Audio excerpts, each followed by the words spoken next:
My self Pankaj Yadav आपका अपने YouTube channel medical science में एक बार फिर से नई वीडियो के साथ में स्वागत करता हूं। नए जोश नए इंटरेस्टिंग टॉपिक के साथ में फिर से स्वागत करता हूं, जो कि है अपना एमिनोरिया यानी कि जो टॉपिक बहुत सारे एग्जाम्स के अंदर पूछा जाता है।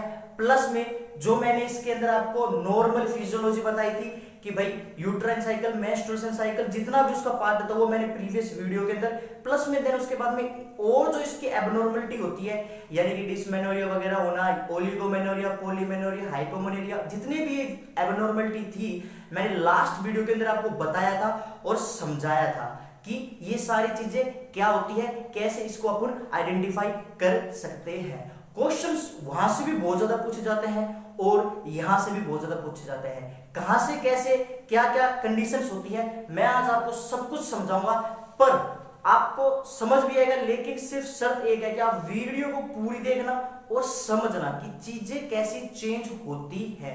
तो शुरू करते हैं बिना किसी देरी के, दैट इज एमिनोरिया। यानी कि एमिनोरिया क्या होता है, यानी कि absence, A stand for absence, यानी कि बिल्कुल ही नहीं आना मेंस्ट्रुअल साइकिल, यानी कि मेंस्ट्रुअल साइकिल जन्मजात से ही नहीं आ रही है या फिर किसी और अदर कारण की वजह से नहीं आ रही है, वो कारण अपन पढ़ेंगे किसके अंदर, एमिनोरिया के अंदर। आप बस खाली एक याद रखना, ए स्टैंड फॉर एब्सेंट, ठीक है, मेंस्ट्रुअल साइकिल एब्सेंट हो जाती है, ठीक है, उस टर्म को बोला जाता है एमिनोरिया। यानी कि अगर मैं इसकी डेफिनेशन बताऊं तो it is absence of menstrual cycle after 16 years, after beyond या फिर beyond 16 years मान लो, ठीक है। देखो beyond 16 years, अब देखो मैंने एक बात बता देता हूं मैं आपको, यहां पे मैंने 16 ईयर क्यों लिखा है, क्योंकि नॉर्मली तो 12 से 13 साल के ऊपर मेंस्ट्रुअल साइकिल शुरू हो जाती है, लेकिन अगर आप मैक्सिमम से मैक्सिमम भी मानोगे तो 16 साल के बाद भी नहीं हो रही ना शुरू, तो आपको बहुत मतलब कोई ना कोई एबनॉर्मलिटी है या फिर कोई फिजियोलॉजी है, ठीक है। तो 16 साल के बाद भी नहीं आती है, उस टर्म को बोला जाता है एमिनोरिया, ठीक है। तो दिस इज मेन थिंग। अच्छा, ये कितने तरह का होता है, मेनली एमिनोरिया दो कैटेगरी के अंदर डिवाइड कर रखा है, ठीक है, दो कैटेगरी के अंदर डिवाइड कर रखा है। First category that is primary या फिर सेकेंडरी, ठीक है, प्राइमरी एंड सेकेंडरी, ठीक है, सेकेंडरी। अब देखो प्राइमरी एंड सेकेंडरी के अंदर क्या होता है, क्या क्या इसके अंदर चीजें चेंज होती है।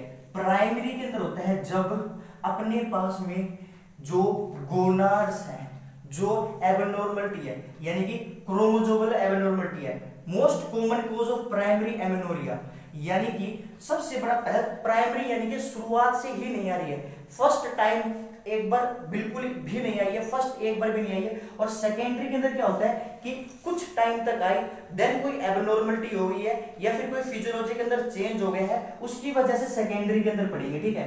एक बार आ चुकी, कहने का मतलब बस ये होता है, और प्राइमरी के अंदर की लाइफ में कभी ही नहीं आई है। मोस्ट कॉमन काज इसका क्या होता है, दैट इज टर्नर सिंड्रोम, ठीक है, टर्नर सिंड्रोम या फिर गोनाडल डिसजेनेसिस, ठीक है, गोनाडल डिसजेनेसिस बहुत इंपॉर्टेंट है माय फ्रेंड्स। गाइस जो आप इस वीडियो को देख रहे हो, ये क्वेश्चन बहुत बार पूछा जा चुका है, तो आप इसको नोट डाउन कर लीजिए। Most common cause of primary amenorrhoea क्या होता है, एंड देन उसके बाद में सेकेंडरी की अपन आगे चल के बताऊंगा मैं। अब सेकेंडरी के अंदर यानी कि या तो फिजियोलॉजिकल की वजह से, ठीक है, इसके दो पार्ट होते हैं, फिजियोलॉजिकल की वजह से and second one that is pathological. भाई जो अपने पास में एक बार मेंस्ट्रुअल साइकिल आ चुकी है, एक बार महावारी एक फीमेल के अंदर हो चुकी है, देन उसके बाद में वापस से नहीं आ रही है, वो या तो फिजियोलॉजिकल अंदर चेंज हुआ है या फिर पैथोलॉजिकल चेंज हुआ है, ठीक है। तो वो अपन पढ़ेंगे सेकेंडरी के अंदर बाद में, पहले पढ़ लेते हैं प्राइमरी। मोस्ट कॉमन कॉज क्या होता है, टर्नर सिंड्रोम, दूसरा नाम होता है इसका गोनाडियल डिसजेनेसिस। मैं आपको एक वीडियो के बताना चाह रहा हूं, कौन सी, क्रोमोसोमल एबनॉर्मलिटी, यानी कि टर्नर सिंड्रोम क्या होता है, ये मोनोसोमी होती है, ठीक है, मोनोसोमी ऑफ सेक्स क्रोमोसोम्स, ठीक है, monosomy of sex chromosomes. Normally अपने पास में कितने पेयर होते हैं, 23 पेयर होते हैं अपने पास में क्रोमोसोम के, जिसके अंदर से 22 पेयर तो होते हैं ऑटोसोम के, ठीक है, 22 पेयर्स होते हैं ऑटोसोम्स के और 1 पेयर होता है अपने पास में किसका, सेक्स क्रोमोसोम्स का, ठीक है। और जब अपने पास में सेक्स क्रोमोसोम के अंदर मेनली फीमेल के अंदर जब अगर अपने पास में एक क्रोमोसोम कम हो जाता है, यानी कि 44 प्लस में एक्स 45 हो गया और 46 क्रोमोसोम्स होते हैं, लेकिन वहां पे एक क्रोमोसोम कम हो गया। अब यहाँ पे अगर एक्स होता तो नॉर्मल फीमेल होती, लेकिन यहाँ पे एक्स ना होके एक जीरो लगा दिया मैंने, एक ओ लगा दिया, जिसकी वजह से एब्सेंस को शो कर रहा है इसकी, तो उसकी वजह से मोनोसोमी कहते हैं इसको, सेक्स क्रोमोसोम्स कम हो जाते हैं। मैं एक वीडियो बता रहा हूँ आपको, लिंक डिस्क्रिप्शन के अंदर दे दूंगा मैंने काफी दिन पहले एक वीडियो बनाई थी क्रोमोसोमल एबनॉर्मलिटी के अंदर, जिसके अंदर टेट्रासोमी, ट्राइसोमी, टेट्राप्लॉइडी, हैप्लॉइडी, डिप्लॉइडी, ये सारे बहुत इंपॉर्टेंट टर्म्स हैं, कंफ्यूजिंग बहुत है, लेकिन सिंपल लैंग्वेज के अंदर मैंने समझाई है। वो वीडियो आप जरूर देखना, मैं लिंक डिस्क्रिप्शन के अंदर उसका डाल दूंगा और चेक करना। प्लस में मैं आपको फिर भी आपको थोड़ा बहुत इंट्रोडक्शन दे देता हूं, आप वो वीडियो देखने से पहले एक बार ये देख, मैं जो आपको बता रहा हूं वो चीजें नॉर्मली देख लो। सबसे पहले क्या होता है कि क्रोमोसोमल एबनॉर्मलिटी आप शुरू से ऊपर से उठाइए, मतलब और देन उसके बाद में नीचे से लेके चलिए। सबसे पहले क्या होता है कि अपने पास में 5th क्रोमोसोम की एबनॉर्मलिटी होती है, उसको कहते हैं क्रू-डू-चैट सिंड्रोम या फिर क्राई बेबी सिंड्रोम कहते हैं। देन उसके बाद में 7th क्रोमोसोम से होती है ऑटोसोम्स वाली, जो होती है अपने पास में सिस्टिक फाइब्रोसिस। बाकी इसके अलावा 11वीं क्रोमोसोम से एबनॉर्मलिटी होती है बीटा थैलेसीमिया। देन उसके बाद में 13वीं क्रोमोसोम की जो ट्राइसोमी होती है दैट इज पटाउ सिंड्रोम, 18वीं की होती है एडवर्ड और 21वीं की होती है डाउन सिंड्रोम। ये चीजें बहुत इंपॉर्टेंट बता रहा हूं, क्वेश्चंस पूछे जाते हैं तो आप राइट डाउन करते जाना। देन उसके बाद में अपने पास में होती है 45 की, जो कि टर्नर सिंड्रोम होता है, 45XO, यानी कि एक क्रोमोसोम कम हो गया। अब ये सारी चीजें मैंने उस वीडियो के अंदर समझा रखी है ऑलरेडी, आप टेंशन मत लेना। अगर आपको मैं ऊपर से बता रहा हूं, बट आप अगर डिटेल जानना चाहते हो तो वीडियो को देखना पूरी। देन इसके अलावा क्लिनफिंगर सिंड्रोम होता है, जिसके अंदर 46 मतलब कि जो अपने पास में सेक्स क्रोमोसोम्स होता है उसके अंदर एक क्रोमोसोम और आ जाता है, ट्राइसोमी हो जाती है उसकी सेक्स क्रोमोसोम की, जिसके अंदर क्लिनफिंगर सिंड्रोम होता है। वो सारा सब कुछ मैंने वहां पे बता दिया, देखना उस वीडियो को। बस कहने का मतलब ये है कि यहाँ पे मोनोसोमी हो जाएगी किसकी, सेक्स क्रोमोसोम की फीमेल के अंदर, जिसकी वजह से एमसी साइकिल नहीं आएगी। देन उसके बाद में अगर मैं इसकी टर्नर सिंड्रोम की कुछ क्लिनिकल मैनिफेस्टेशन बताऊं आपको कि भाई कैसे, अगर कोई फीमेल है उसके शुरू से ही महावारी नहीं आ रही है, या मैं आपको एकदम सिंपल देसी भाषा में समझाने की कोशिश कर रहा हूं कि मेंस्ट्रुअल साइकिल नहीं आ रही है, तो उसकी वजह से जो कारण होते हैं, उसके जो साइन सिम्टम्स होते हैं दैट इज टर्नर सिंड्रोम। अब टर्नर सिंड्रोम का क्लिनिकल मैनिफेस्टेशंस क्या होंगे भाई, क्या क्या हो सकता है? इसके अंदर सब कुछ छोटा हो जाता है एक फीमेल का, दैट इज सबसे पहले शॉर्ट हाइट, ठीक है, शॉर्ट स्टैचर मान लो, ठीक है, शॉर्ट स्टैचर यानी कि उसकी हाइट छोटी हो जाएगी। शॉर्ट ब्रेस्ट हो जाएगी, ठीक है, छोटे ब्रेस्ट साइज छोटा हो जाएगा, ठीक है। शॉर्ट गोनाड्स यानी कि जो उसकी गोनाड्स होते हैं, ओवरीज वगैरह होती है, वो बिल्कुल छोटी हो जाएगी। ओलिगोमेनोरिया पाया जाएगा, क्या पाया जाएगा? ओलिगोमेनोरिया, ठीक है, मेनोरिया पाया जाएगा, ओलिगोमेनोरिया हो जाएगा, या फिर एमिनोरिया, ठीक है, अभी मैंने बताया था आपको, एमिनोरिया पाया जाएगा। तो these terms, these condition, sign symptoms may be seen into the patient who is suffering from Turner syndrome. और एक बात याद रखना, जैसे कि बहुत सारे सेक्सुअल सेकेंडरी सेक्सुअल कैरेक्टरिस्टिक्स आते हैं एक फीमेल के अंदर, यानी कि जो उसके ब्रेस्ट का एनलार्जमेंट होता है, थैलार्जी, प्यूबार्जी। क्वेश्चंस फिर मैं बता दूं बहुत इंपॉर्टेंट बनता है, थैलार्जी सबसे पहला साइन होता है एक फीमेल के अंदर सेकेंडरी सेक्सुअल कैरेक्टरिस्टिक्स का, और एक मेल के अंदर टेस्टिकुलर एनलार्जमेंट होता है। दोनों क्वेश्चंस बहुत बार पूछे जाते हैं। प्लस में इसके अलावा क्या होता है अपने पास में इसके अंदर कि भाई ठीक है, शॉर्ट स्टैचर हो जाता है, साइन सिम्टम्स, और इसके अलावा शॉर्ट गोनाड्स हो जाती है, ओलिगोमेनोरिया, एमिनोरिया हो जाता है। लेकिन किसी फीमेल के सेक्सुअल सेकेंडरी कैरेक्टरिस्टिक्स आते हैं, वो नहीं आ रहे हैं, तो भी वो प्राइमरी एमिनोरिया के अंदर ही इंक्लूड होता है। तो these are the normal Turner syndrome. अच्छा, सेकंड थिंग आती है अपने पास में, that is second most common cause. Second most common cause क्या होता है sir? Mullerian agenesis. Mullerian agenesis, Mullerian agenesis क्या होता है? यानी कि मुलेरियन डक्ट का फॉर्मेशन हुआ ही नहीं है।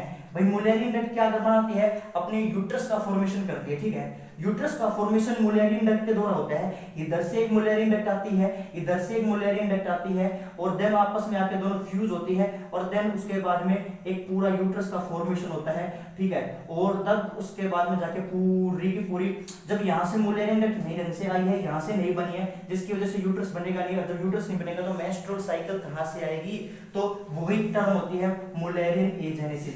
इसको एक और टर्म से बोला जाता है, एक दूसरी टर्म कहते हैं, दैट इज मेयर रोकितानस्काई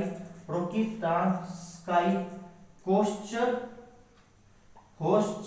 सिंड्रोम, ठीक है। मेयर रोकितानस्काई कोस्चर सिंड्रोम ये टर्म आती है, that is mainly used for the Mullerian agenesis, ठीक है। उसके लिए ये यूज की जाती है, क्वेश्चंस ये भी बनता है, ठीक है। तो आप ये सारे सिम्टम को आप समझो, और क्या मैं बताना चाह रहा हूं आपको, ये था all about the primary amenorrhoea. Then उसके बाद में मैं बताता हूं आपको सेकेंडरी एमिनोरिया। सेकेंडरी एमिनोरिया क्या होता है, ठीक है, यानी कि सेकेंडरी एमिनोरिया के अंदर अपन पढ़े तो दैट इज, ठीक है, सेकेंडरी एमिनोरिया, ठीक है, एमिनोरिया, ठीक है। सेकेंडरी एमिनोरिया के अंदर पहले मैंने आपको बताया था फिजियोलॉजिकल, ठीक है, फिजियोलॉजिकल एंड पैथोलॉजिकल, ठीक है, पैथोलॉजिकल। अब देखो एक बात याद रखना, फिजियोलॉजिकल के अंदर कैसे चेंज हो रहा है, फिजियोलॉजी यानी कि जो अपने शरीर की फिजियोलॉजी होती है, फंक्शन होता है, जब उसके अंदर चेंजमेंट हो जाता है, उसकी वजह से जो अपने पास में मेंस्ट्रुअल साइकिल नहीं आती है, नाम है उस कंडीशन का physiological amenorrhoea, physiological secondary amenorrhoea. और पैथोलॉजिकल किसी भी बीमारी, किसी भी डिजीज कंडीशन की वजह से अपने पास में क्या मेंस्ट्रुअल साइकिल नहीं आती है, ठीक है। देन उसके बाद में क्या होता है अपने पास में कि फिजियोलॉजिकल के अंदर तीन चीज हमेशा याद रखना, दैट इज प्रेगनेंसी, यानी कि प्रेगनेंसी के अंदर कभी भी नहीं आएगी अपने पास में menstrual cycle. Then second number पे क्या होगा, प्रेगनेंसी के बाद में लैक्टेशन होता है, लैक्टेशन के टाइम पे नहीं होता है। And the third one that is menopause. अब देखो प्रेगनेंसी के अंदर मैं आपको एक एक बात दूंगा, पैथोलॉजिकल ये बहुत अपने पास में बड़ा टॉपिक है, और पैथोलॉजिकल एक बड़ा टॉपिक है। तो पैथोलॉजिकल की जो वीडियो है कि वो मैं आपको नेक्स्ट वीडियो के अंदर समझा दूंगा कि अच्छा इसके दो चार बातें मैं और बता देता हूँ इसके अंदर कि भाई पैथोलॉजिकल के अंदर पीसीओडी होता है अपने पास में। देन सेकंड नंबर पे और क्या होता है, पीसीओडी, अच्छा हाइपोथायरॉयडिज्म, ठीक है, हाइपोथायरॉयडिज्म की वजह से नहीं हुआ, या फिर इसके अलावा हांस सिंड्रोम होता है उसकी वजह से नहीं हो रहा है, या फिर इसके अलावा जीएनआरएच की डेफिशिएंसी हो गई है उसकी वजह से नहीं आ रही है, या फिर इसके अलावा, ठीक है, पीसीओडी, हाइपोथायरॉयडिज्म, सीनार सिंड्रोम, या फिर जीएनएस डेफिशिएंसी हो जाती है, या फिर इसके अलावा क्या होता है अपने पास में इसके अंदर कि भाई, और इसके अलावा तो यही होती है, ठीक है। और बात इसके अलावा हाइपोथायरॉयडिज्म होता था, तो पीसीओडी हो गया, हाइपोथायरॉयडिज्म हो गया, सीनार सिंड्रोम हो गया, जीएनएस की डेफिशिएंसी हो गई है। बाकी एक टर्म और आती है एसरमान सिंड्रोम, ठीक है, एसरमान सिंड्रोम, तो ये भी टर्म हो सकती है। ये सारी की सारी मैं आपको नेक्स्ट वीडियो के अंदर बताऊंगा कि कैसे कैसे इसकी वजह से नहीं होती है। पहले अपन उठाते हैं दैट इज क्या, प्राइमरी ना सेकेंडरी एमिनोरिया के अंदर प्रेगनेंसी के अंदर क्यों साइकिल नहीं आती है। बहुत सारी फीमेल्स का ये डाउट होगा कि सर हम अगर कोई भी फीमेल प्रेग्नेंट होती है देन उसके बाद में उसकी एमिनोरिया हो जाता है 9 मंथ तक कंटिन्यू, क्यों होता है। सबसे पहले प्रेगनेंसी के अंदर क्या होता है, मान के चलिए शुरुआत से बेसिक समझा रहा हूं मैं आपको, यहां से स्पर्म्स गए, यहां से ओ आया, फर्टिलाइजेशन हुआ, फर्टिलाइजेशन के बाद में जाइगोट का फॉर्मेशन हो गया, ठीक है। जाइगोट के फॉर्मेशन के बाद में क्या बना, मोरुला, ठीक है, ब्लास्टुला और ब्लास्टोसिस्ट बना, ठीक है। ब्लास्टोसिस्ट बन जाता है अपने पास में कितने दिन पे, 5th डे पे, यानी कि 5th डे के ऊपर अपने पास में क्या हो जाता है, ब्लास्टुला आ जाता है। और मोरुला होता है वो 4th डे पे 96 आवर्स के ऊपर, ठीक है, 96 आवर यानी कि 4th डे पे ये बन जाता है, और 5th डे पे ब्लास्टोसिस्ट बन गया।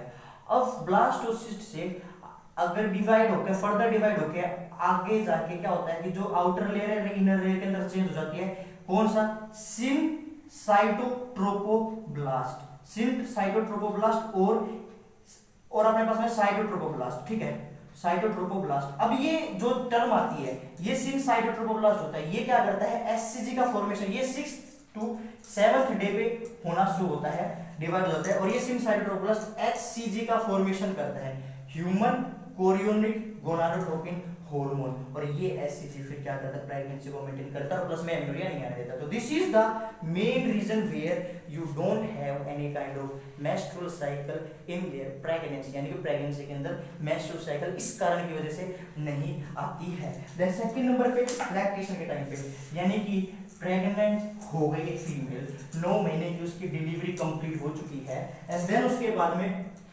अगर उसके क्या नहीं आ रही है लैक्टेशन के टाइम पे, यानी कि वो बच्चे को दूध पिला रही है, ठीक है, लैक्टेशन करवा रही है। लैक्टेशन आपस में आपे में एक खुद बहुत बड़ा टॉपिक है जो क्वेश्चंस पूछे जाते हैं, जिसके अंदर लैक्टेशन के अंदर 3-4 गैलेक्टोपोएसिस, गैलेक्टोकाइनेसिस, वो सारा सब पूछा, वो मैं आगे बताऊंगा आपको कैसे क्या होता है। बट फिलहाल क्या होता है कि लैक्टेशन के अंदर एमेनोरिया क्या होता है।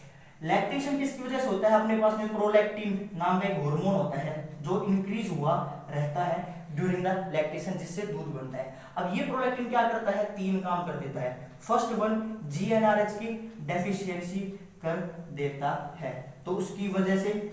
देन सेकंड नंबर पे क्या होता है, जो FSH के रिसेप्टर्स होते हैं, FSH के जो रिसेप्टर्स होते हैं उस किसके ऊपर, इसके ऊपर, ओवरी के ऊपर, उसको ये डिक्रीज कर देता है सेंसिटिविटी को। देन उसके बाद में थर्ड नंबर पे होता है क्या, जो LH सर्ज होता है उसको ये इनहिबिट कर देता है, ठीक है। अब मैं बता रहा हूं आपको GnRH की डेफिशिएंसी, अगर ऊपर से हाइपोथैलेमस से गोनाडोट्रोपिन रिलीजिंग हार्मोन ही नहीं आएगा जो एंटीरियर पिट्यूटरी ग्लैंड के द्वारा FSH का फॉर्मेशन करवाएगा और उसको बाहर निकलवाएगा, तो वो ही नहीं आएगा तो अपने पास में कहां से FSH आएगा, FSH नहीं आएगा तो अब एस्ट्रोजन का फॉर्मेशन नहीं होगा, एस्ट्रोजन का फॉर्मेशन नहीं हुआ तो कॉर्पस ल्यूटेनम का फॉर्मेशन, LH सर्ज नहीं होगा, LH सर्ज नहीं हुआ तो कॉर्पस ल्यूटेनम का फॉर्मेशन नहीं होगा, जिसकी वजह से प्रोजेस्टेरोन का लेवल इंक्रीज नहीं होगा, इंक्रीज नहीं होगा तो डिक्रीज रहेगा, डिक्रीज रहेगा तो जो विड्रॉल फिनोमिना होता है वो नहीं होगा, यानी कि दोबारा से प्रोजेस्टेरोन ऊपर जाके नीचे नहीं आएगा, जिसकी वजह से मेंस्ट्रुअल साइकिल नहीं आएगी, ठीक है। देन उसके बाद में अपने पास में FSH होता है, फॉलिक्यूल स्टिमुलेटिंग हार्मोन। जब फॉलिक्यूल स्टिमुलेटिंग हार्मोन की जो अगर मान के चलिए थोड़ा बहुत FSH आ भी गया तो भी जो रिसेप्टर्स होते हैं FSH के ओवरी के ऊपर उनकी सेंसिटिविटी को डिक्रीज कर रहा है। FSH आ रहा है लेकिन कोई रेस्पॉन्स नहीं आ रहा है, फिर FSH आ रहा है, ओवरीज के अंदर जो प्रिमोडियल फॉलिकल्स है कोई रिसेप्टर का काम नहीं कर रहा, तो उसकी वजह से फिर से वही सीन होगा, FSH नहीं आएगा तो काम नहीं करेगा, जिसकी वजह से एस्ट्रोजन का फॉर्मेशन नहीं होगा, जिसकी वजह से कॉर्पस ल्यूटेनम LH सर्ज नहीं होगा, और जिसकी वजह से प्रोजेस्टेरोन का लेवल ऊपर जाके नीचे नहीं जाएगा, जिसकी वजह से विड्रॉल फिनोमिना नहीं होगा। और third one that is LH surge.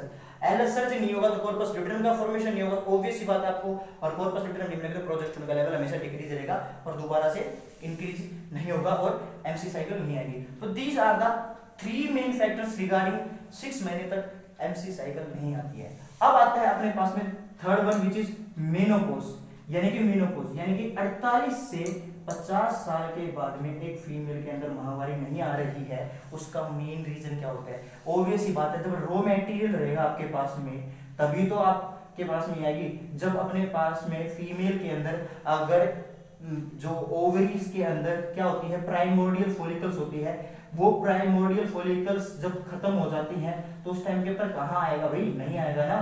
तो ऑब्वियस ही बात है, जब प्राइमोर्डियल फॉलिकल्स 400 ओवुलेट होती है, 448 से 49 ईयर्स तक कंप्लीट हो जाती है, देन उसके बाद में नहीं बचती है तो आना बंद हो जाता है क्या, MC साइकिल। तो this is all about the secondary के अंदर फिजियोलॉजिकल। नेक्स्ट वीडियो के अंदर मैं आपको पैथोलॉजिकल के अंदर बताऊंगा कि क्यों, किस कारण की वजह से नहीं आती है कि भाई इसके अंदर। आई होप आपने वीडियो यहाँ तक देखी होगी और समझ में आई होगी।